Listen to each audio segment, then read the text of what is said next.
ว่าจะหยิบหนังสือยังลงคนมหาสมุทรมาฝากครูกิมหนังสือเล่มนี้แล้วได้ส่งไปทั่วประเทศโดย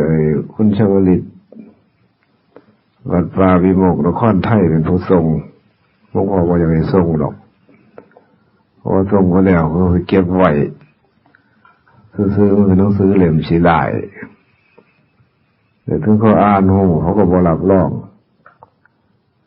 เพราะว่ามันเป็นของใหม่ก็ว่าได้ใหม่ในยุคนี้แต่เป็นของเก่าของแท้ครั้งพุทธกาลแล้วเรียนผลเรื่องขอลองลูกศิษย์หลวงพ่อล่ะขอลองให้ส่งขึ้นไปหาพระเจ้าแผ่นดินพุทธบาทเอาไว้อยากให้เพิ่นรู้จักนำว่าซั่นหลวงพ่อก็เลยเขียนให้ส่งเข้าไปทั้งกรุงเทพหลายอยู่หลายเล่มพร้อมทั้งหนังสือ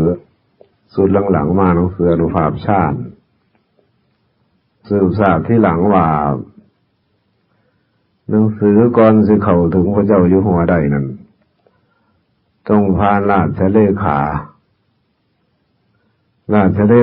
นี่ต้องเอาไปให้พระเถระสั่นผู้ใหญ่ยกตัวอย่างเช่นพระสังฆราชตรวจท่านเมืองสะก่อนยังสิส่งเข้าไปหาพระเจ้าเหนือหัวได้พระเจ้าแผ่นดินได้หรือฝ่าเทพหรือฝ่าชายหรือเสื้อเจ้าโดยทรงเขาได้ฝ่ายมหานิกายเขาเป็นฝ่ายธรรมยุทธก็สิง่ายอยู่เขาว่าของท่านนะคือแม่นบ่แม่นหรอวะถวายกับมือก็มีโอกาสแล้วเพิ่นอยู่ในบังเสด็จมากก็คือเก่าเพิ่นเสด็จมากก็คือเก่าเป็นยังคือเก่าเพิ่นรับกับมือเพิ่นซื่อแล้วก็หนังสือนั่นก็เพิ่นก็สิส่งต่อไปให้ผู้ติดตามเพิ่นนั่นแล้วก็ให้ผู้สันทัดในเรื่องกรรมฐานพิจารณาอีกครั้งหนึ่งจึงสิส่งให้ตัวเพิ่นเองเป็นหลายวรรคหลายตอนแท้ที่จริงแล้วหลวงพ่อบ่อยากโด่งอยากดังคือว่าอยากเผยแผ่พุทธคำสอนของพระองค์ให้ฮู้ไว้แต่แต่งคำก่อนก็แต่งเองก็แต่งเฉพาะแต่ละพระองค์ขึ้นทูลเกล่าแล้วนะอยู่ในหน้าหนังสือนี่มีแต่ชื่อว่ายังลงก้นมหาสมุทรแต่ว่าเพิ่มเติมหน้าปกเนี่ยคือว่าเอาติดใหม่หนังสือเล่มนี้เป็นเล่มเหลือจากขึ้นถวายพระพรก็ขอถวายพระพรแต่ผิดชื่อเพิ่นผิดเพราะคนบอกก็บอกผิดพวกทหารนั่นแหละบอกพวกทหารบอกหลวงพ่อบอกผิดเขียนผิดเลยหนอคนบอกผิดแหมรู้ไหมว่า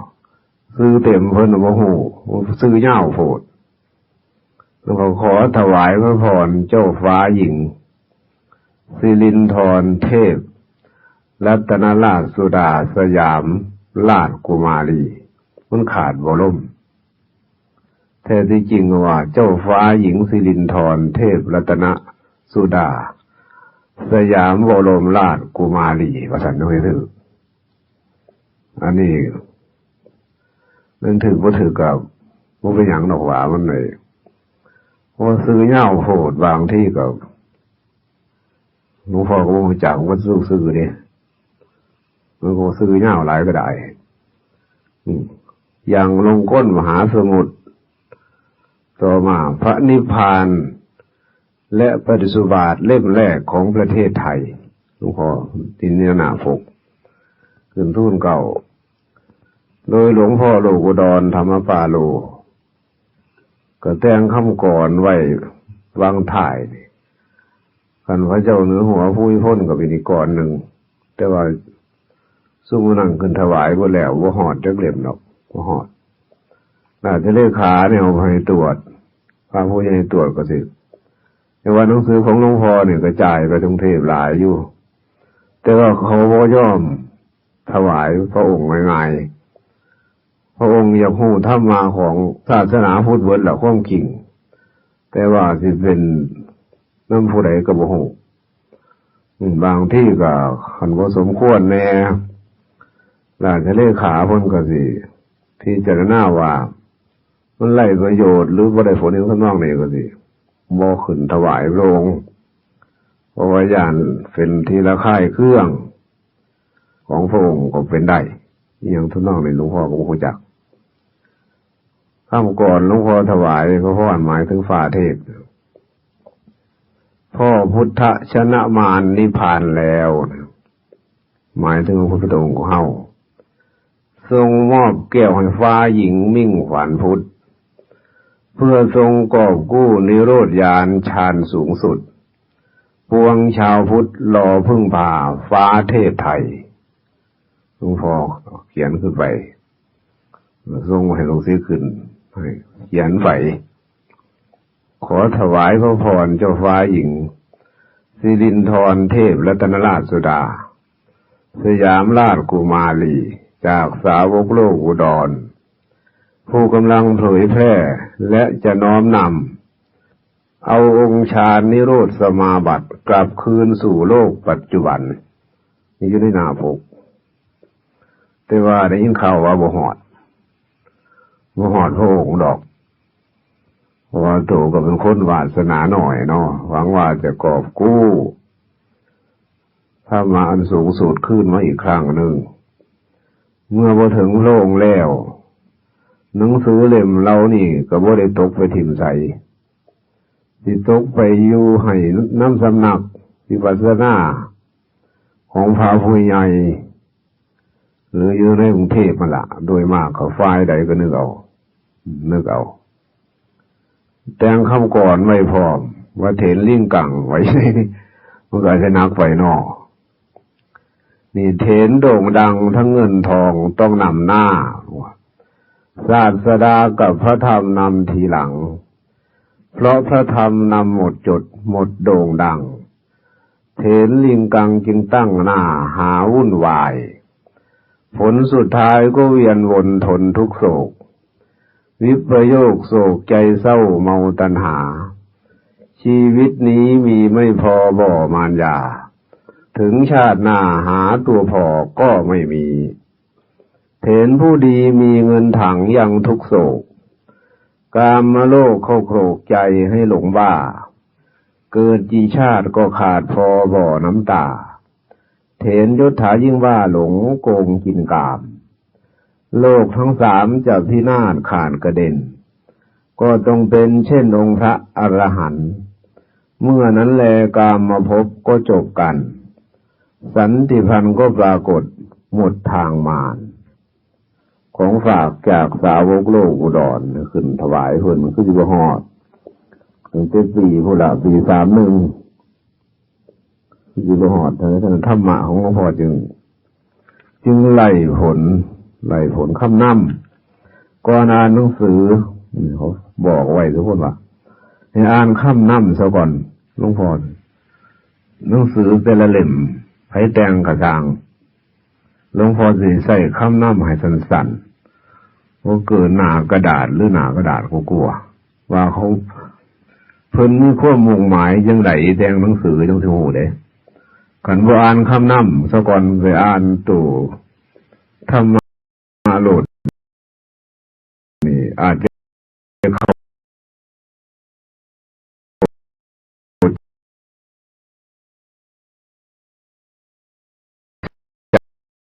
ใจผิด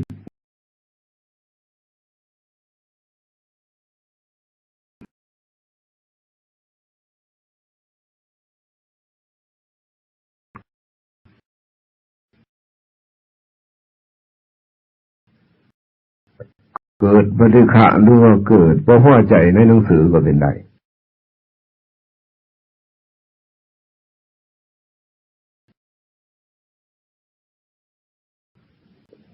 ฉะนั้นอ่านคำนำบ่ยาวดอก คำนำของหลวงพ่อเห็นต่อไปทั้งที่สั้นๆบ่คือบางองค์บางคนคำนำครึ่งเล่มก็มีจะอ่านจนขี้ข้านคำนำหนังสือนี่คือว่าคำนำคำชี้แจงบอกนี่ก็ขอฝากผู้หญิงคือว่าให้เล่มนี้ละคนสนใจมากแต่ว่าสนใจซื้อเลยล่ะผมว่าไปปฏิบัตินำเป็นหนังสือกี่ลายแต่เพิ่นพิมพ์ถึงประมาณ100 กว่าคำนี่ได้นี่แก่หลวงพ่อแก่ใหม่แล้วแต่เล่มยึดถึงเล่มตัวลายจักหน่อยหนังสือเล่มนี้มันติดมาเล่มเดียวก็บอกปริศนาธรรมพุทธาวิมุตติบอกไว้ว่าคือผู้อื่นพระพุทธเจ้าของเราและพระอรหันต์ทุกๆองค์ท่านได้ดับกองนามรูปในมโนทวารให้ขาดสะบั้นไปในวิถีบัดดลนั่นเองจึงได้บรรลุเข้าสู่นิโรธธรรมคือเข้าถึงซึ่งพระนิพพานอันเป็นยอดพระอมตะธรรมเสวยวิมุตติสันติสุขไปชั่วนิรันดรฉะนั้นในหนังสือเล่มนี้ตอนบรรยายปฏิสุบาทอาตมาจะอธิบาย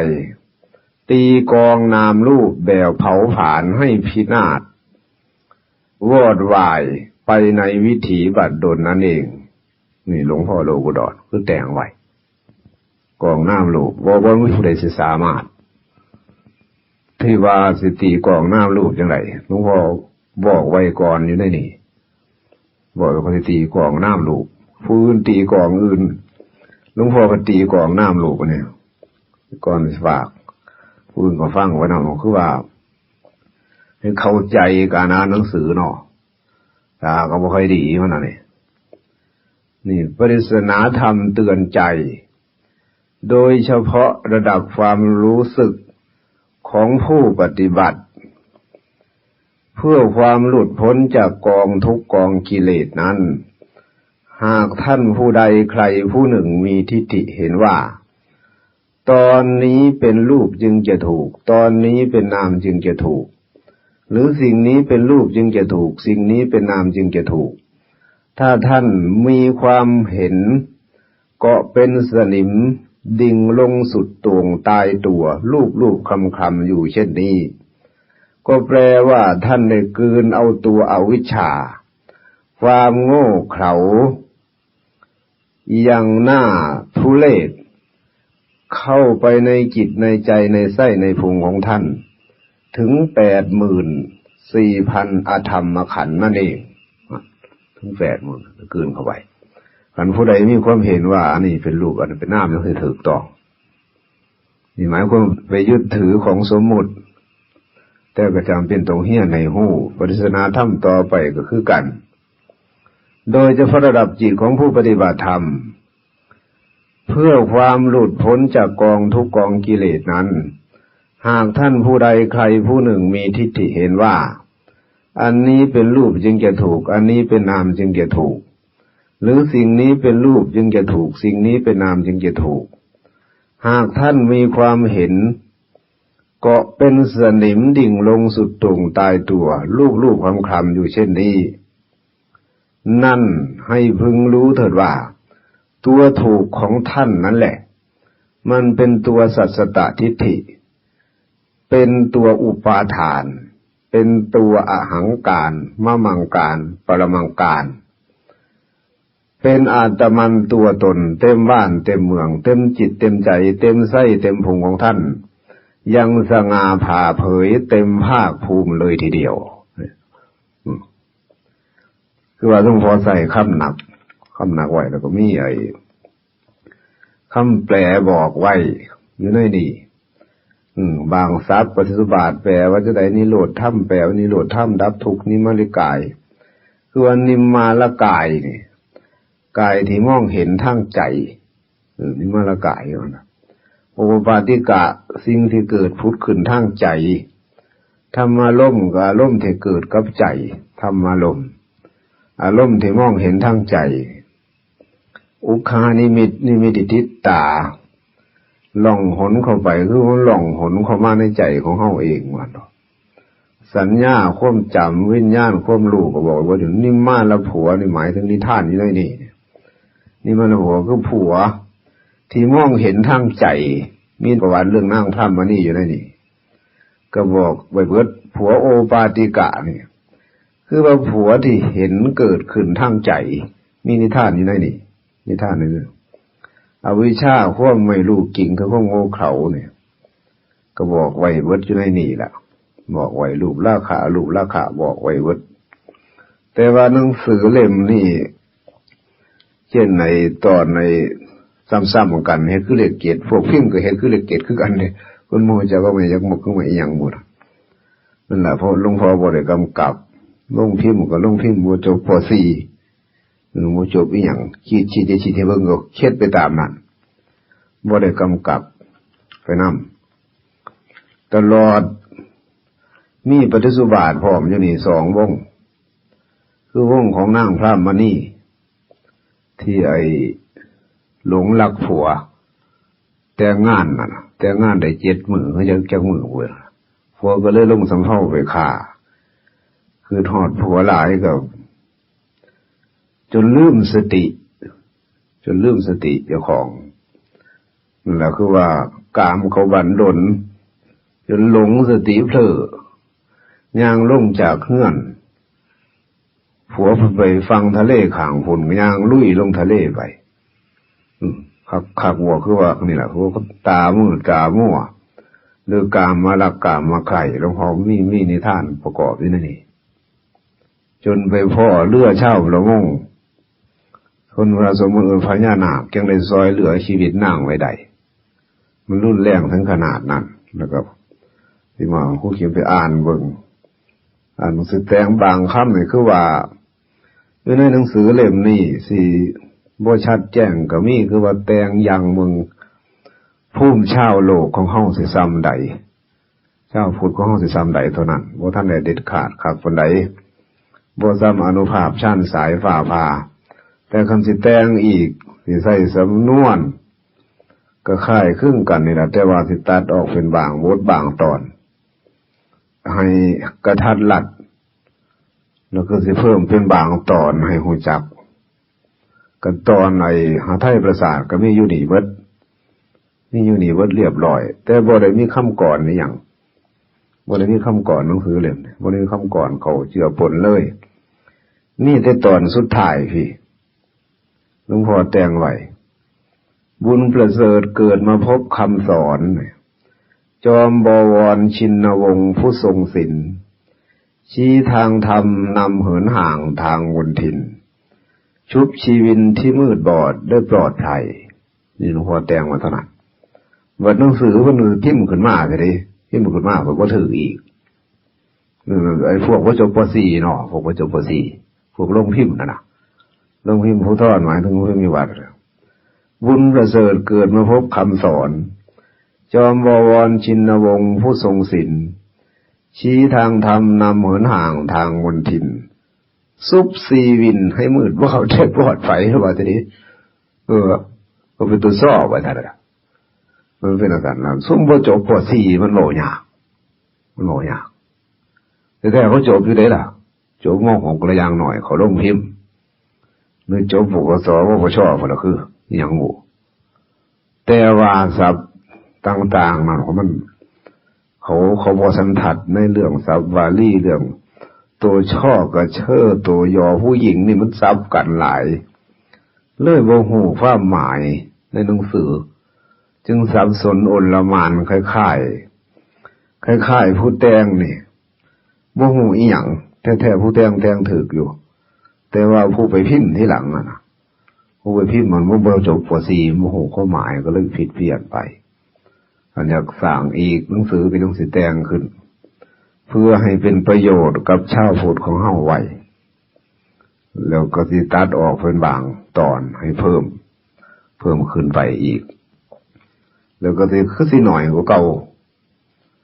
เฮ็ดให้หน่อยกว่าเก่าวันต่ออย่างนึงก็สิซ้ำเก่าก็มีหลายตอนอยู่เขาช่องลมก็มีตอนอยู่ด่านแต่ก็มีอยู่นี่จนหลวงพ่ออื่นด่านหลงมันตัวด่านแต่ผู้พานมีอยู่ในหนังสือเล่มนี้อยู่ นี่เบิดปฏิสุบาทก็มีปฏิสุบาทนี่ก็บอกไว้พร้อมเบิดตั้งแต่หน้าเท่าใดบุ70กว่านี่80กว่ามีนี่ให้ไปพิสูจน์อ่านเบิ่งให้เข้าใจทีละเล็กทีละหน่อยหนังสือเล่มนี้มีคำตอบมาอยู่จังหวัดเดียวคือจังหวัดศรีสะเกษนี่นิมนต์หลวงพ่อไปอยู่แต่หลวงพ่อบ่ทันได้ไปวัดศรีสะเกษไปถึกเลขาบ่ทันได้ส่งให้เจ้าคณะจังหวัดว่าหนังสือเล่มนี้เพิ่นตอบมาว่าตั้งแต่เพิ่นเกิดมาบวชกระโดดแล้วเพิ่นอ่านหนังสือเล่มนี้จบถึงเป็นเล่มสิหลายก็คิงเพิ่นว่าขออนุโมทนาสาธุในหนังสือเล่มนี้เพิ่นก็รับรองว่าในประเทศไทยบ่เคยเห็นหนังสือสิมีประโยชน์หลายส่ำนี้มีประโยชน์อธิบายถึงจิต4ย่าน3ไว้โดยละเอียดโดยเฉพาะสภาวะที่ดับทุกข์ลงนั่นก็บ่เคยมีผู้ใดเบาจักเถื่อเพิ่นเลยเก็บบูชาไว้บ่ทันได้ส่งให้เจ้าคณะจังหวัดว่าบ่ทันได้ส่งให้เจ้าคณะจังหวัดในตอนนั้นนั่นแหละคือว่าหลวงพ่อก็ฮู้ดีอยู่ว่าหนังสือเป็นเล่มชี้ได้จังซี่คล้ายๆหนังสือที่คนแต่งไว้คือว่ามันหลายสำนักแต่งขึ้นมาแล้วคล้ายๆก็ว่าแต่งเพื่อความหาลาภสักการะอย่างเป็นส่วนมากนะคนเลยเข้าใจพวกนักปฏิบัติบ่เข้าใจแล้วก็ไปว่างถิ่มไว้ซื่อๆก็มีโดยเฉพาะอย่างยิ่งส่งให้เจ้าคณะจังหวัดทุกจังหวัดโดยอาจารย์ชวลิตผู้ทรงมันส่งไปแล้วนะหลวงพ่อสืบทราบว่าเจ้าคณะจังหวัดทุกจังหวัดวางคนบ่สันทัดในการปฏิบัติก็เอาหนังสือเล่มนี้ล่ะไปให้สำนักวิปัสสนาต่างๆพิสูจน์เบิ่งว่ามันเป็นยังไงจังว่าสำนักต่างๆเลยเปลี่ยนคำสอนของเจ้าของมาเทียบเคียงกับหลวงพ่อค่ายครึ่งกันกับพี่ในยุคปัจจุบันเนี่ยค่ายมาเป็นการดับความคิดมีมาแล้วมีหลายอยู่เช่นในเทพในม่วนในมหาดิเดกก็ยังมีปีที่แรกปีที่แรกเขาก็ยังกล้าเลี่ยนแบบว่าท่านที่ท่านใดโดยว่าท่านในพ่อเดือนนั่นคือวิสัยของคนเป็นสั้นว่ายอมรับความจริงว่าธรรมะเพิ่นได้มานี่นะเพิ่นได้มาโดยวิธีใดเพิ่นได้มาโดยการปฏิบัติหรือได้มาจากจังไดเพิ่นบ่เข้าใจความเดียวแต่ว่าศาสนาคนให้ได้ศาสนาคนให้ได้บ่ศาสนากิเลสของเจ้าของเฮ็ดให้กิเลสของเจ้าของฟูขึ้นมา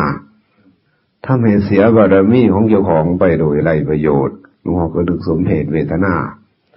พวกเรานั่นอยู่ฉะนั้นผู้ใดได้อ่านหนังสืออย่างหลวงพ่อมหาสมุทรก็ให้ไต่ตองทุกตัวอักษรไว้คำอธิบายปฏิสุบาทหลวงพ่อก็อยู่ในนี้มีอยู่อธิบายไปโดยวิธีใดก็ได้อธิบายของเมืองฟ้าเมืองสวรรค์ก็ได้โลกหนหมอนโลกเวขีก็ได้อธิบายได้ทุกรูปแบบเพราะนั้นเขาจะมาสังหรณ์ใจว่าผู้เพิ่นฮู้แล้วเนี่ยเพิ่นสามารถอธิบายได้ทุกอย่างแต่คนมันบ่ยอมรับกันอันนี้หลวงพ่อเป็นคนมีบารมีหน่อยบ่สามารถที่ไปน้อมเนียวให้ข้าเจ้ากับกิจกับใจมาเชื่อได้มันเลยเป็นของไร้ค่าศาสนาของเฮาในยุคนี้จังหลวงพ่อว่านะจึงไหลไปในทางเสื่อมโทรมซะเป็นส่วนมากแต่ก็บ่เป็นหยังหรอกสำนักเฮาก็ยังมีอยู่ต่อไปจังซี่พระนั่งสมาธิเป็นส่วนมากนั่นล่ะหลวงพ่อเคยทดลองเคยพิสูจน์แล้วหนังสืออนุภาพชั้นสายฝ่าผ่าของหลวงพ่อเอาขึ้นทุ่นเก้าตัวฟ้าเทพเองตอนเพิ่นเสด็จอำเภอด่านทรายเขาลือว่าองค์เจดีย์พระธาตุสีสองหลักศักดิ์สิทธิ์แท้ๆเขาว่าศักดิ์สิทธิ์ครับว่าหยังเขาลือลั่นเลยตอนนั้นกำนันทั้ง คณะลูกศิษย์ของหลวงพ่ออยากให้เอาหนังสืออนุภาพชั้นสายฟ้าพาขึ้นทุ่นเก่าฟ้าเทพหลวงพ่อก็เลยไปหาในอำเภอมันบอกให้ความรวมมือหมดทุกอย่างเรียบร้อยหมดทุกอย่างตัวหลวงพ่อเองก็ไปเขาเชื่อมั่นว่าพระธาตุศรีสองหลักมีความศักดิ์สิทธิ์หลวงพ่อเลยอธิษฐานจิตร้องเบิ่งพอดีกำนั่นก็ไปอยู่ตนาเลยตนาอยู่แถวหนาโมเลยพร้อมจะถวายหนังสือพวกแสดงอันผีตาโขนแสดงไอ้ศิลปินพื้นเมืองของอำเภอด่านทรายให้ฟ้าเทพทอดพระเนตรเบิ่งนะก็เตรียมพร้อมพอจะลดแรงเข้าไปเพิ่นก็ขึ้นฟ้าเทพเพิ่นก็คือเด็ดขึ้นไปประทับมองเขาจัดไว้พอดีเครื่องดนตรีกำลังสิขึ้นหลวงพ่อเลยอธิษฐานจิตว่าระวังหนังสืออนุภาพชั้นสายฟ้าพานี่มีซื้อกับค่ายว่าเป็นตะยานอนุภาพชั้นสายฟ้าพาเนี่ยระวังพระธาตุศรีสองหลักเงินผู้ใดที่ศักดิ์สิทธิ์กว่ากันทุกหลวงพ่อนั่งอธิษฐานอยู่นั่งแน่มองพอแต่ดนตรีที่ขึ้นนั่นแล้วเครื่องทำไฟใส่บ่ได้เลยใส่บ่ได้อยู่ในหันในพระธาตุศรีสองหลักใส่บ่ได้เรื่องทำไฟผีตะโขนก็แสดงบ่ได้เพิ่นฟ้าเทพเพิ่นก็นั่งรออยู่มาดนเฮ็ดได้แก้ไขบ่ได้เลยไฟฟ้าเครื่องยังแก้ไขบ่ได้ดับปุ๊บหลวงพ่อแล้วว่าอย่างเป็นอย่างป่านนั้นเขาจะว่าพระธาตุศรีสองหลักอยู่นั่นล่ะเพราะว่าพระธรรมของพระองค์นั้นถึงเป็นของหลวงพ่อพิมพ์ออกไปก็จริงแต่เป็นของพระองค์เสียวเปรียบฝุ่นกันบ่มีใดหรอกฉะนั้นเนี่ยว่าถึงจะตกอยู่ใสกันผู้ใดศึกษาเอาก็สิได้รับผลประโยชน์จากผู้นั้นล่ะได้รับผลประโยชน์แต่ว่าคันผู้ใดไปดูถูกดูหมิ่นดูแคลนก็เป็นอีกเรื่องนึงแค่นั้นหลวงพ่อพยายามสั่งจานมหาเสือสั่งอย่างผู้พ่อให้จังให้ย่านเป็นวิบากกรรมของข้าเจ้าเองผู้ไปเองมันยังน้อยๆก็การพอศึกษาก็เก็บไปบูชาทั้งหัวนอนก็ใครแน่หลวงพ่อก็สั่งไว้เด้หนังสือยังลงกฎมหาสมุทรผู้เอาไปหลวงพ่อมาเทศน์อยู่กาฬสินธุ์นั่นคันเห็นพระเห็นเน้นมาคันเจ้าของบ่ศึกษาก็ให้ถวายเพิ่นเพราะว่ามือมาเทศน์ฉลองนั่นคนเต็มศาลาพวกทั้งแม่เขามาอย่างก็เต็มศาลาตึงเพราะว่าหลวงพ่อสัตหะมาประเทศจบก็แจกหนังสือแจกประมาณ400 เล่มหนังสือ1,000ก็เรียกว่ากลับคืนบ้านนาเบียในพรรษานั้นล่ะในพรรษานั้นฉะนั้นหนังสือเลยตกไปเมืองพิษณุโลกนำก็มีก็สิได้ผลแน่อยู่ทางเมืองพิษณุโลกผู้สนใจก็มีโดยมากแล้วผู้สนจิตสนใจสิบ่เป็นพระปานใดสิเป็นโยมเป็นส่วนมากเพราะพระนี่คือว่ามันติดตัวทิฏฐิมานะมันเข้ายากคันพระผู้มีบารมีอีหลีนั่นน่ะจังสิน้อมรับเอาของจริงได้ยังไปติดอยู่ยังไปติดตัวมานะทิฏฐิติดหลายอย่างงูนึกว่าภัยแห่งวัฏสงสารนี่ภัยเกิดแก่เจ็บตายมันกำลังคืบคลานเข้ามาแต่ว่าอยู่ในหนังสือยังลงกฎมหาสมุทรบ่ได้บอกถึงสภาวะที่องค์ชาติหมายความผลสมาบัติบ่ได้บอกเอาไว้แต่ว่าบอกแต่วิธีดับทุกข์ลงบอกวิธีเกิดญาณละเอียดสุขุมคำพิรภาก็บอกแต่บ่ได้บอกถึงสภาวะคือว่าตั้งใจว่าจะเขียนแล้วก็เลยถอยไว้เพราะว่าพิสูจน์เบื้องชาวโลกสิรับได้บ่มันของแปลกประหลาดของหนักหน่วงในยุคปัจจุบัน ลวงพ่อก็เลยเห็ดเป็นผิวเผินแน่บางแห่งมองขีดขาออกเนี่ยมองหลวงพ่อขีดขาก็มีได้นี่เป็นอย่างขีดขาเพราะว่าตอนแต่งนั่นนะตอนแต่งนั่นนะหลวงพ่อในยานเขายานเกินไปตอนเพ่งคือว่าการเพ่งกับโบเพ่งห่างนักไม่ให้ใกล้ชิดนักทำนองนี้หลวงพ่อก็ไปขีดขาตอนนั้นแต่ระยะเดียวนี่นะว่าต้องว่ากันจิตยุลึกยุตื่นกับเพ่งไปในตอนนั้นหมายความหนังสือเล่มนี้การมีโอกาสพิมพ์ใหม่สิเฮ็ดให้ตอนกระทันรัดเช่นว่าตอนพรรณนาถึงนิโรธธรรมนะพรรณนาถึงนิโรธธรรมนั้นคือว่าตอนสุดท้ายตอนหนึ่งหลวงพ่อว่าสายสัมพันธ์แห่งวัฏฏะกิเลสอันเวียนวนทนทุกข์ได้ขาดสะบั้นพังทลายลงเสียแล้วด้วยอานุภาพของปัญสินสีญาณขององค์สมเด็จพระสัมมาสัมพุทธเจ้าเนี่ยหลวงพ่อบ่ได้ใส่ศัพท์ว่าองค์ฌานนิโรธสมาบัติเป็นยังบ่ใส่คือว่าคันที่ใส่ศัพท์สูงป่านนั้นย่านชาวโลกรับบ่ได้เลยเฮ็ดฉาบฉวยไว้ซื่อเฮ็ดฉาบฉวยไว้ในป่านนั้นก็ยังรับเอาบ่ได้เฮ็ดฉาบยังตีบอกว่าอันนั้นเป็นหลักของอินทรีย์22หลักอินทรีย์22หลวงพ่อก็ฮู้ว่าคือว่าแต่งไว้นั่นน่ะตอนนึงก็ว่าเจ้ามนินทรีย์คือว่าความคิดเนี่ย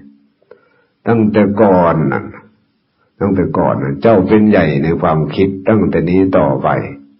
เจ้าจะมาเป็นใหญ่ไม่ได้อีกแล้ว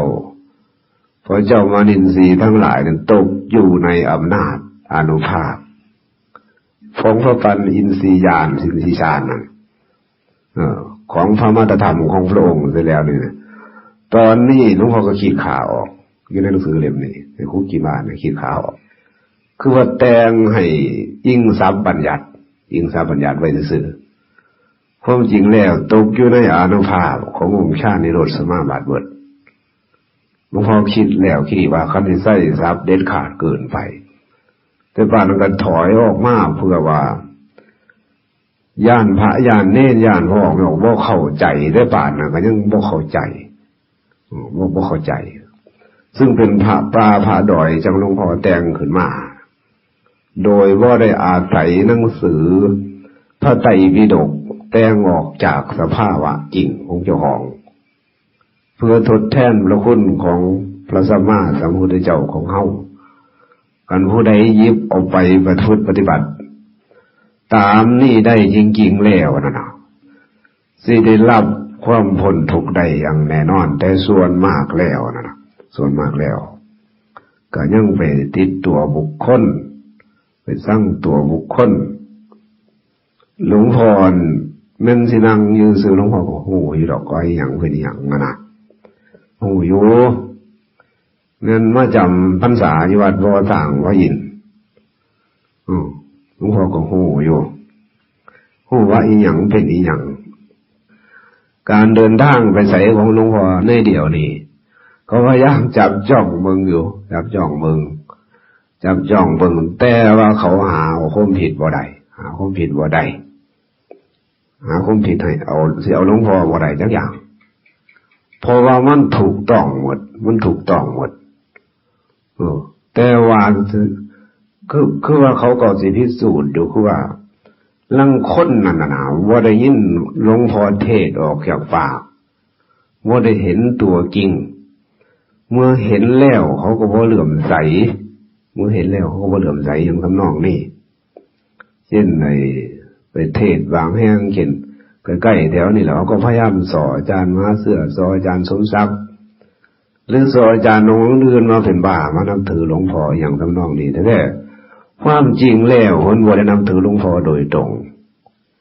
เพิ่นนับถือธรรมะนั่นแหละ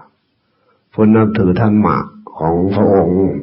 ของพระพุทธเจ้าโดยตรงแต่ผ่านรูปธรรมนามธรรมของหลวงพ่อออกไปแยกประเด็นนั้นมันถูกมันจังสิได้สันตัวมันจังสิได้อันนี้สง่าราศีของหลวงพ่อก็บ่มีผู้ไปเห็นประสบแล้วความชื่อเสียงโด่งดังลาภสักการะหลวงพ่อยังก็บ่มีอย่างทำนองนี้ มันก็เลยเป็นสิ่งหนึ่งให้นักปฏิบัติหรือว่าพระภิกษุสามเณรทั้งหลายรู้ว่าสุวาสิกาเนี่ยขาดความเข้ารบยำเจงขาดความเสื่อถือโวมิศรัทธาความเสื่อภาษาถาความเหลื่อมใสอย่างทั้งนั้นก็เป็นได้แต่อันนี้หลวงพ่อบ่มีก็คิดไว้ใจว่าที่เป็นสนใจหรือว่าไปคิดทำคิดสร้างเรื่องเหล่านั้นมันเป็นเรื่องของแต่ละคนเรื่องของแต่ละคนสิมาหยิบฉวยเอาธรรมะของพระองค์ไปได้ฉะนั้นหนังสือที่ทรงไปทั่วประเทศและขึ้นทูลเก่าสำนักพระราชวังซึ่งมีหลายพระองค์ทั้งพระเจ้าแผ่นดินพระราชินีว่าเทพพระพี่นางเธออย่างเราแม่เพิ่นน่ะก็หลวงพ่อก็เริ่มซื้อละล่ะมันก็หลายพระองค์อยู่ทรงขึ้นไปทั้งราชเลขาก็มีโยมผู้หนึ่งชื่อว่าแสวงเคยเป็นราชเลขาแต่เดี๋ยวนี้ก็เป็นอยู่แต่เดี๋ยวเราก็อยู่หันแต่เราก็เสียณแล้วเมียเราทำงานอยู่ในหันเราบอกความจริงให้หลวงพ่อฟังเราความจริงให้หลวงพ่อฟังหมดว่าหนังสือไฟล์ของมหานิกายโดยมากแล้วคันบ่มีชื่อเสียงโด่งดังนี้ดีนะเขาสิบ่ยอมตรวจท่านเลยเขาสิบ่ยอมตรวจท่านคันบ่ยอมตรวจท่านอย่างเกียงอีหลีเขาสิส่งไปหาพระผู้ใหญ่เช่นเถรสมาคมคณะสงฆ์ผู้มีชื่อเสียงในทางปฏิบัตินั่นล่ะในกรุงเทพนั่นล่ะหลวงพ่อเอิ้นบ่ถูกเช่นข้าวก่อนเอิ้นว่าสังฆมนตรีหรือหยังทุกนั้นให้พิสูจน์ให้ตรวจท่านเรียบร้อยซะก่อนให้พระผู้ใหญ่ผู้เพิ่นเรียนจบประโยคเก้าประโยคห้อยแล้วเพิ่นน่ะตรวจท่านเรียบร้อยซะก่อนจังสิส่งขึ้นไปหาพระเจ้าเหนือหัวใดว่ามันของง่ายนี่มันของง่ายสิ่งนี้ฉะนั้นจึงว่าหลวงพ่อเลยฮู้คนและในว่ามันเป็นจังซี่แท้ที่จริงแล้วพระองค์น่ะเพิ่นบ่ถือพระเจ้าแผ่นดินของเฮาพร้อมทั้งฝ่าเทพฝ่ายพระราชินีหรืออย่างคุณบ่ถือคนบ่ถือแต่ผู้ถือนั่นผู้ที่ตรวจท่านนั่นที่ละผู้ที่ทรงเข้าไปนั่นมันบ่ได้ทรงเข้าไปพานหาเพิ่นนั่นบ่ได้คำว่าพานเข้าไปหาเพิ่นหลวงพ่อบ่ว่าสิให้เจ้าของนี่มีชื่อเสียงโด่งดังอย่างอยากให้เพิ่นพิสูจน์แล้วก็นำให้ได้ยินข่าวว่าเพิ่นก็ปฏิบัติธรรมคือกันพระเจ้าแผ่นดินเฮาเพิ่นสนใจในการปฏิบัติคือกันพร้อมทั้งฝ่าเทพได้จบปริญญา6ประโยคตามหลวงพ่อสืบเบิ่งผู้ใดจบปริญญา6ประโยคมันจะประโยคล่ะหลวงพ่อก็ลืมไปบ่มันธรรมดาเด้หลวงพ่อก็อยากให้พิสูจน์เบิ่งแต่ว่าหนังสือเรานี่คือสิบ่ฮอดพระองค์บ่ฮอดบ่ถึงบ่ฮอดพระองค์บ่ต้องก็ไล่ค่าคือว่าคำสอนสมัยใดก็สร้างก็ต้องอาศัยผู้เป็นประมุขแผ่นดินเป็นประธานอาศัยพระมหากษัตริย์ผู้อยู่ในประเทศนั้นซอยเผยแผ่คันเพิ่นเลื่อมใสแล้วศาสนาของพระองค์ก็สิเจริญรุ่งเรืองเช่นครั้งพุทธกาลเพิ่นก็อาศัยพระเจ้าพิมพิสารอยู่นครราชคฤห์กันไปนครสาวัตถีก็อาศัยพระเจ้าเปรตที่โกศลมันจับเอาแต่ผู้ใหญ่ๆซะก่อนฉะนั้นหลวงพ่อเป็นผู้น้อยไปจับเอาผู้ใหญ่มันจะจับบ่ได้เพราะพระองค์เพิ่นเป็นกษัตริย์เพิ่นเข้ากันได้ฉะนั้นก็เข้าใจว่าการหนังสือนี่อย่าสิตีว่าผู้นั้นแต่งผู้นี้แต่งให้เปรียบเสมือนว่าเป็นของที่เฮาไปเจอโดยบังเอิญหาแผนที่นั้นบอกวิธีปฏิบัติใดแล้วจะไปเลือกว่าเป็นผู้ใดแต่งให้ถือว่าเป็นพุทธคำสอนของพระองค์ซะอย่างทำนองนี้ก็จะได้เกิดประโยชน์กับหมู่เฮาหลายเกิดประโยชน์ยิ่งใหญ่ไพศาลสิ่งที่คนปรารถนาก็คือความสุขแต่ว่าความสุขนั้นอาจจะต่างกันปรารถนาความสุขคือว่าปรารถนาความสุขว่าเจือผลไปด้วยกองทุกข์กองกิเลสนะ ก็ปรารถนาดีอยู่ดอกแต่ปรารถนาสิ่งนั้นมันปรารถนาความหักความหลักแท้ที่จริงแล้วนะแท้ที่จริงแล้วมีความหักคือใสอย่างหลวงพ่อบอกมีความหลักคือใสความทุกข์บ่ทุกข์ก็เกิดอยู่ในความหักนะบ่ทุกข์ก็เกิดอยู่ในความหักเป็นผู้บ่เด็ดขาดเป็นผู้บ่เด็ดขาดก็ว่าได้หมายความว่าหักเจ้าของเรายังบ่แล้วหักผู้อื่นอีกต่อไปอันนี้ก็เป็นประเภทนี้ของชาวโลกเป็นโลกีวิสัยของชาวโลกอันนี้หลวงพ่อก็บ่ได้ตีฝ่ายเดียวพระพุทธองค์ก็สอนอยากให้พ้นสิ่งเหล่านี้ให้พ้นสิ่งเหล่านี้จิตใจของเฮาที่นี่ถือก่อนสิจบจักเล็กน้อยนี่ก็สิบอกว่าจิตใจของคนเฮาทุกคนน่ะจิตใจของคนเฮาทุกคนคือว่ามันชอบไหลไปตามอำนาจของรูปเสียงกลิ่นรสโผฏฐัพพะธรรมารมณ์ที่เฮาได้ประสบพบเห็นทั้งตาหูจมูกลิ้นกายมันมานั่นล่ะประสบมันก็สิไหลไปนำนั้นแล้วก็สิเกิดมีแนวมาปรุงแต่งคือว่าเกตสิกนี่นะคืออวิชชาเนี่ยเนาะเขามาบังคับจิตใจอีกเขามาบังคับจิตใจอีกเขามาซอยหวานเขามาซอยเขามาซอยเขามาย่อมให้หลงไหลไปตามอำนาจของมันใดแท้ที่จริงแล้วซึ่งที่พบเห็นนั่นคันว่าปรุงแต่งเกินไปนะคันมีความแยบคาย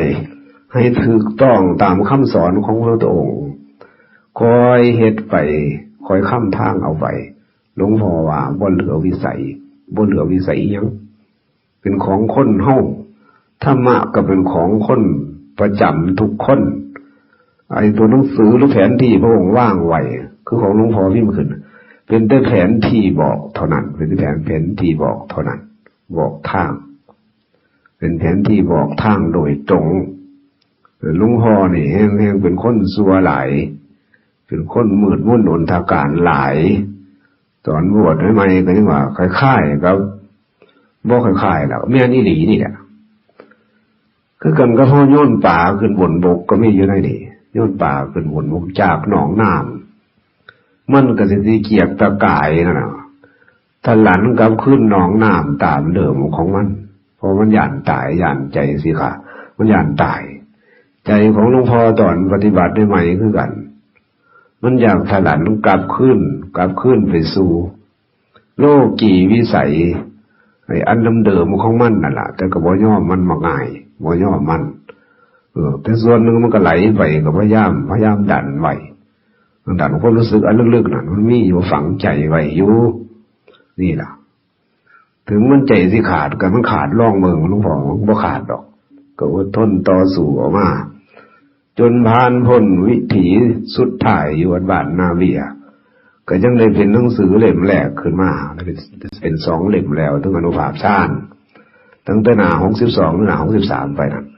วิธีปฏิบัตินั้นเฉียบขาดวิธีปฏิบัตินั้นเฉียบขาดให้ศึกษาได้คัดของหม่องใดก็จังมาถามหลวงพ่อโดยตรงว่าหม่องนี้มันเป็นจังไดคือว่าผู้บ่คงแก่เฮียนนั่นน่ะศัพท์บัญญัติต่างๆอยู่ในนักธรรมตีโตเอกหรือในพระไตรปิฎกอาจจะคลาดเคลื่อนใดอย่างทำนองนี้ก็ให้พยายามถามผู้เพิ่นฮู้ถามหลวงพ่อถามอาจารย์มหาเสือก็ได้ศัพท์นี่มันหมายถึงจังไดทุกศัพท์อยู่ในหนังสือนี่หมายถึงจิตถึงใจเฮาทั้งนั้นเลยหมายถึงจิตถึงใจแต่ละคนนะแต่ละคนฉะนั้นครั้งพุทธกาลนั่นน่ะครั้งพุทธกาลศาสนาเพิ่นตั้งลงได้เพิ่นบ่ได้สอนภิกษุสามเณรได้เดียวนะเพิ่นบ่ได้สอนภิกษุสามเณรครั้งพุทธกาลอันดับแรกในปีที่แรกมันมื้อที่แรกนั่นสิมีภิกษุสามเณรมาได้ใส่อีกก็ให้คิดทบทวนซะก่อนคิดทบทวนว่ามื้อที่แรกผู้แสดงธรรมนั้นบ่ทันได้บวชจักคนซ้ํปัญจวัคคีย์บ่ทันได้บวชแต่เป็นนักบวชนอกศาสนาอยู่เป็นฤาษีชีไพรเป็นน่ะคือว่าเพิ่นเอิ้นบรรพชิตคือกันอยู่แต่ว่าบ่ได้บวชในศาสนาพุทธบ่ทันได้มีภิกษุสามเณรอีหยังก็สอนคนฆราวาสธรรมดาเนี่ยจนได้สำเร็จอรหันต์แต่ซุมื้อเนี่ยมันก็มีพระวินัยหรือมีข้อควบคุมไว้หลาย นี่สิกขาบทด้านพระวินัยนี่ควบคุมไว้หลายก็เลยเข้าใจไขว้เขวการสำเร็จมรรคผลนิพพานพรรษาแรกตั้ง60 องค์นั่นก็ไม่ได้สอนคนธรรมดาดิบ่ได้สอนพระภิกษุสามเณรแต่ประการใดเลยทีนี้พระภิกษุสามเณรให้สอนอยู่ไหนเนาะตอนนั้นเปรียบเทียบเอาเบิ่งแน่หลวงพ่อให้แต่ปัญญาให้แต่ปัญญาสุภโมคคัลลาสารีบุตรก็ว่าถ้าได้เป็นพระก็ถ้าได้เป็นพระพระมหากัสสปะเราเช่นสามพี่น้องเราเนี่ยว่าถ้าได้เป็นพระแต่คนว่าถ้าได้เป็นพระยังเป็นฤาษีชี้ไพ่อยู่มันก็ไปสอนเราจนได้บวชจนได้สำเร็จพระอรหันต์คนสอนคนธรรมดาเนี่ยนะสอนพอออกไม่ออกมันเข้าใจว่าคู่มือนี่มันก็แยกประเด็นไหนแยกประเด็นกันไปสอนทำแก่ฆราวาสอนุปสัมบันสอนฆรหัสถ์ก็มีอาบัติตามอีกแต่ที่จริงแล้วนั่นคันสอนบ่เพื่อเอกราชบ่เป็นหยังบ่เป็นหยังแต่พวกเรานี่ก็คือว่าเฮ็ดพระวินัยให้เป็นตาญาณคือว่าครูเข็นกันก็มีครูเข็นกันก็มีเอาสิกขาบทเล็กๆน้อยๆมาครูเข็นกันก็มีแต่ว่าหลวงพ่อพระวินัยเพิ่นแต่งขึ้นมาว่าภายหลังนี่อาจจะบ่ถึงขนาดนั้นก็เป็นได้แต่ว่าพวกแปลสิกขาบทนี่ติมันเป็นตนายหลายเฮ็ดไปเข่งขัดเกินไปโหดก็มีวางสิกขาบทนั่นน่ะเฮ็ดให้จนว่าบ่อยากแสดงธรรมจนบ่อยากแสดงธรรมมรรคผลนิพพานฉะนั้นจึงมีคำบอกแต่ว่าคนฮู้ก็บอกคนบอกบ่ฮู้คุณว่าคือว่าจะผู้ใดเทศน์มรรคผลนิพพานใดนั้นแสดงว่าผู้นั้นบ่ฮู้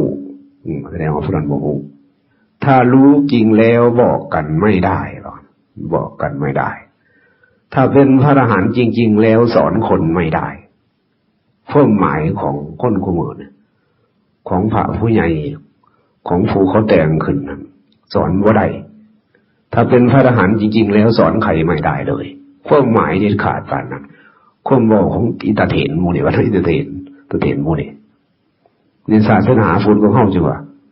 จึงหลงกลพวกพอออกไม่ออกจึงแห่แหนแท่นกลางไปไหว้พวกที่สอนบ่ได้ไปไหว้พวกที่สอนมรรคผลนิพพานบ่ได้มันก็เป็นอย่างเพิ่นสอนบ่ได้กับเพิ่นเป็นพระอรหันต์แต่เพิ่นบ่สอนเป็นได้เรียกว่าให้ฮู้เองเห็นเองด้วยลักษณะท่าทางให้เขาไปศึกษาเองให้ฮู้เองเห็นเองเพิ่นว่าโอ้ยคำสอนแนวนี้ก็สังเว้าไปถึงคำสอนนรกเอาไว้กี่มหานรกเอาไว้กี่ซะบ่ว่านั่นล่ะหลวงพ่อก็มีแต่นึกสมเพชเวทนาเท่านั้นอันเพิ่นฮู้นั่นล่ะเพิ่นถึงสอนได้ก็สมมุติง่ายๆสำนักเฮาก็น้อยบ่หลายตายบ่เบิดน้อยบ่หลายแต่บ่เบิดเนาะ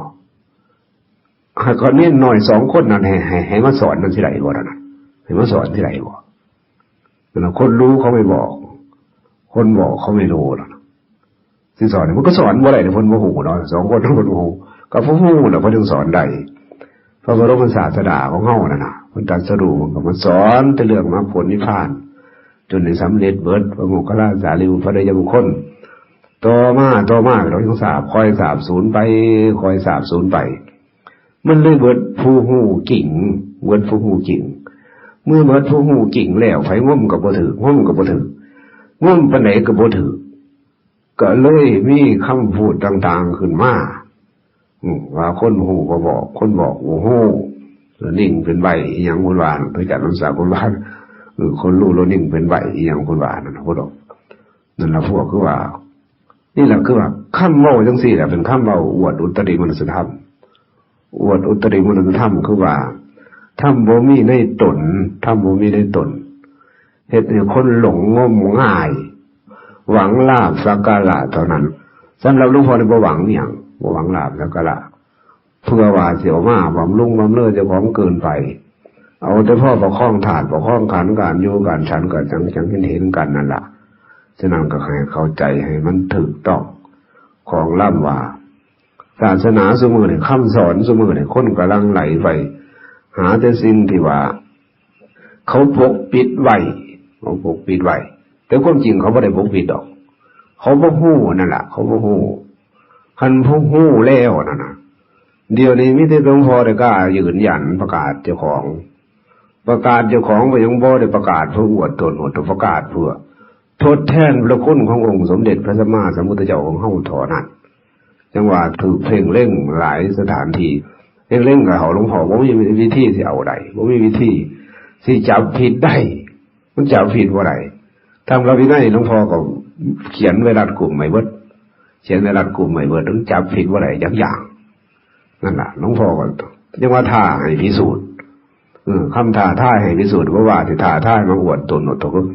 ท้าทายมาพิสูจน์เอาเพราะท่านสิไหวอีหยังตอน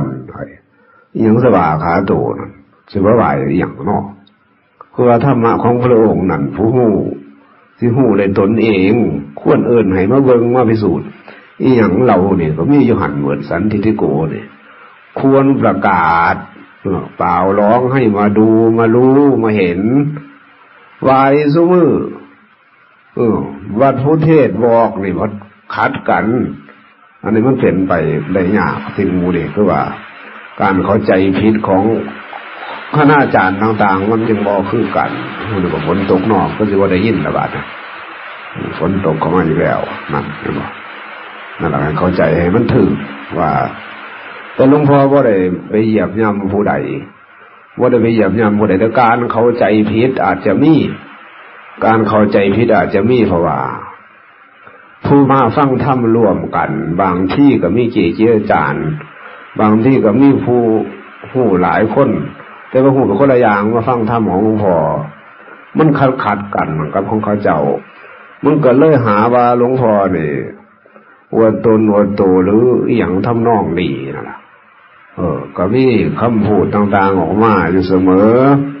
แต่อันนี้เพิ่นก็ยังมาฝากมาฝังไว้วัดบ่อสร้างพระอินทร์ของเฮาให้เป็นสิ่งที่มันก็เป็นแกนสารไว้ฉะนั้นก็ขอให้เข้าใจแต่มันถึงมือต่อไปก็จังสิพานั่งสมาธิเพื่อฝึกฝนมือละเล็กละหน่อยไปการบรรยายธรรมก็สิค่อยพรไปท้ายๆพรรษาจังสิใส่ลีลาโวหารในด้านอัดเทปไว้เพื่อให้เอาไปศึกษาให้กระทันรัดหรือว่าเอาเทปม้วนต่างๆมาปฏิบัติต่อกันเขาให้เป็นเนื้อเรื่องให้คล้องกันฉะนั้นฝนตกก็บ่ใครได้ยินก็ให้เข้าใจตามนี้เข้าใจตามหลวงพ่อแสดงไว้ว่ามันเป็นจังไดในด้านพระวินัยหรือธรรมะก็เข้าใจถูกต้องกันแล้วที่หลวงพ่อใส่ลีลาโวหารกันนักแน่บอกว่าเนี่ยที่ผ่านมาก็หวังว่าเข้าใจสุคนหนังสือเล่มนี้สิมอบให้ผู้กีมอบไปศึกษาเป็นแนวทางเพื่อชำระล้างอาสวะมลทินออกจากเจ้าของผู้ชายนี่ก็เห็นได้เบิดนั่นล่ะให้ได้ว่าสุคนบ่เลือกสั้นวันนะบ่ประกอบด้วยการบ่ประกอบด้วยเวลาบ่เลือกเพศเลือกวัยว่าแต่มีอุปนิสัยหรือว่ามีปัญญาธรรมะของพระองค์นี่บ่เป็นของผู้ใดจะคนเป็นของส่วนกลางพระองค์เป็นเจ้าของศาสนาก็จริงแต่พระองค์บ่ได้สงวนลิขสิทธิ์ไว้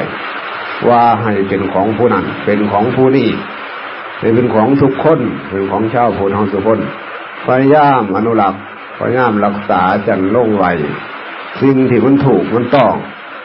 ส่วนสิกขาบทพระวินัยก็ให้รักษาไว้ฉะนั้นครั้งพุทธกาลครั้งพุทธกาลเพิ่นจึงนัดกัน15มื้อเพิ่นนัดกันเทื่อนึง15มื้อเพิ่นนัดกันเทื่อนึงให้มาลงอุโบสถร่วมกันหมายความว่าให้มาถามสารทุกข์สุขดิบร่วมกันว่าขอพระวินัยเป็นท่านเฮารักษาได้บ่ผู้ใดปฏิบัติธรรมเป็นจังได๋เพิ่นมาปรึกษาหารือกัน15มื้อมาปรึกษาหารือกันเถิงนั่นมาปรึกษาหารือกันแต่ว่าสู่มื้อนี้มันเลยขาดตอนมากันไปขาดตอนในด้านปฏิบัติธรรมว่ามาปรึกษาหารือว่าบ่ได้ไถ่ถามกันว่าพระคุณท่านปฏิบัติธรรมฮอดสั่นใดคือว่าปฏิบัติจังไดบ่ได้ถามกันคือครั้งพุทธกาลบ่ได้ถามกัน ขันมาลงอุโบสถการลงอุโบสถก็หมายความว่าท่องได้สิกขาบทปฏิโมกข์ก็แล้วไปด้วยอย่างนั้นส่วนธรรมะการปฏิบัติเขาล่างอาสวะมลทินกิเลสนี่บ่ได้ถามถึงกันบ่ได้ถามถึงเลยสมมุติบ่ว่าอุโบสถหลังใดในประเทศไทยหลวงพ่อรับประกันได้คันสมมุติว่า